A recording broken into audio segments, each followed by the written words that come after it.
નમસ્કાર મિત્રો, આપનું સ્વાગત છે આપણી યુટ્યુબ ચેનલ પંચાયતના ખજાનામાં. તો આજે આપણે આ વિડીયોમાં પશુધન વીમા સહાય યોજના વિશે વાત કરીશું. અને આ યોજનાના ફોર્મ 1/1/2025 એટલે કે ગઈકાલથી ફોર્મ ભરાવાના ચાલુ થઈ ગયા છે. અને આ ફોર્મ ભરવાની છેલ્લી તારીખ છે 31/1/2025 એટલે કે ટોટલ 1 મહિનાનો સમય છે. તો તમારે વહેલી તકે આ ફોર્મ ભરી દેવાનું. તો શું છે આ યોજના, ફોર્મ કેવી રીતે ભરવું, તેની સંપૂર્ણ માહિતી આપણે આ વિડીયોમાં જોઈશું. અને હા મિત્રો, જો તમે અમારી ચેનલને હજી સુધી સબસ્ક્રાઈબ ન કરી હોય તો અમારી ચેનલને લાઈક, શેર અને સબસ્ક્રાઈબ કરો અને મિત્રો સુધી શેર કરજો. યોજનાનું આપણે નામ જોઈએ તો કેન્દ્ર સરકારના નેશનલ લાઇવસ્ટોક મિશન હેઠળની કેન્દ્ર તથા રાજ્ય પુરસ્કૃત રિસ્ક મેનેજમેન્ટ એન્ડ ઇન્સ્યોરન્સ યોજના એટલે કે પશુધન વીમા સહાય યોજના. આની અમલીકરણ એજન્સીનું નામ છે ગુજરાત પશુધન વિકાસ બોર્ડ, કૃષિ ભવન, ગાંધીનગર. આ યોજનાની શરતો અને બોલીઓ વિશે જોઈએ તો પ્રથમ છે આ યોજનાનો અમલ રાજ્યના તમામ જિલ્લાઓમાં કરવાનો રહેશે. આ યોજનાના રાજ્ય કક્ષાના નિયંત્રણ અધિકારી સિનિયર કારોબારી અધિકારી શ્રી ગુજરાત પશુધન વિકાસ બોર્ડ, ગાંધીનગર રહેશે. સદર યોજનાના અમલીકરણ બાબતે જો કોઈ પ્રશ્ન ઉપસ્થિત થાય તો તેવા કિસ્સામાં મુખ્ય કારોબારી અધિકારી શ્રી ગુજરાત પશુધન વિકાસ બોર્ડ, ગાંધીનગરનો નિર્ણય આખરી રહેશે. આ યોજનાની ક્ષેત્રીય કક્ષાએ અમલવારી માટે સંબંધિત જિલ્લા પંચાયતના નાયબ પશુપાલન નિયામક શ્રી, મદદનીશ પશુપાલન નિયામક શ્રી અમલીકરણ અધિકારી રહેશે. જિલ્લા પશુપાલન અધિકારીએ તેઓના કાર્યક્ષેત્ર હેઠળના જિલ્લામાં યોજનાનું અમલીકરણ કરવાનું રહેશે અને સદર યોજના હેઠળ નિયત થયેલ ભૌતિક તેમજ નાણાકીય લક્ષ્યાંકો મુજબ ચોક્કસ સમય મર્યાદામાં સરકારશ્રીની વખતોવખતની સૂચનાઓ મુજબ કામગીરી થાય તેની તકેદારી રાખવાની રહેશે.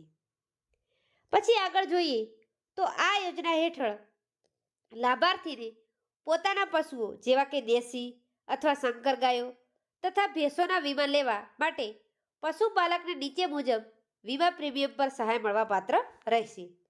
તો આ પ્રીમિયમ આપણે જોઈએ તો પ્રથમ છે લાભાર્થીની કેટેગરી, તો જનરલ કોઈ પણ લાભ લઈ શકે. બીજું છે વીમા પ્રીમિયમ પર નેશનલ લાઇવસ્ટોકની મળતી સહાયની ટકાવારી, તો તે 85% છે, જે 60% કેન્દ્ર સરકાર તરફથી અને 40% રાજ્ય સરકાર તરફથી. વીમા પ્રીમિયમ પર લાભાર્થીએ ભરવાની રકમ પ્રતિ પશુ, તો એક પશુ દીઠ ₹100 ભરવાના રહેશે. ઉપર મુજબની સહાય ઉપરાંત રાજ્ય સરકારની રાજ્યના પશુપાલકોને પશુધન વીમા સહાયની યોજના હેઠળ પણ વધારાની સહાય મળવા પાત્ર રહેશે. જે મુજબ પશુપાલકે વીમા કંપનીના પ્રતિનિધિને પ્રતિ પશુ દીઠ વીમા પ્રીમિયમ માટે ફક્ત ₹100 ચૂકવવાના રહેશે. જ્યારે નેશનલ લાઇવસ્ટોક મિશન એટલે કે NLM હેઠળની 85% વીમા પ્રીમિયમની સહાય ઉપરાંત બાકીની તમામ રકમ રાજ્યના પશુપાલકોને પશુધન વીમા સહાયની યોજના હેઠળ રાજ્ય સરકાર વીમા કંપનીને ચૂકવશે. હવે આ યોજના આપણે એક ઉદાહરણ લઈને સમજીએ તો દાખલા તરીકે એક પશુની અંદાજિત કિંમત 40,000 છે, માટે 4.46% લેખે વીમા પ્રીમિયમની રકમ ₹1,786 થાય તો કોનો કેટલો હિસ્સો રહેશે? તો આમાં હિસ્સામાં જોઈએ તો પશુપાલકનો હિસ્સો કેટલો, 85% લેખે NLM સબસિડી કેટલી, ત્રીજું પશુપાલકનો હિસ્સો અને NLM સબસિડી સિવાય બાકીનું પ્રીમિયમ એટલે કે રાજ્ય સરકારની વધારાની સબસિડી. તો એમાં રકમ જોઈએ તો પશુપાલકનો હિસ્સો ₹100, તો કે કોણ ચૂકવશે? તો પશુપાલક પોતે.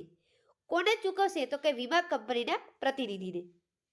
બીજું જોઈએ તો 85% લેખે NLM સબસિડી, તો એ થશે ₹1,518 અને પશુપાલકનો હિસ્સો અને NLM સબસિડી સિવાય બાકીનું પ્રીમિયમ તો એ થશે ₹168, જે ચૂકવશે રાજ્ય સરકાર. અને કોને ચૂકવશે? તો કે વીમા કંપનીને ચૂકવશે.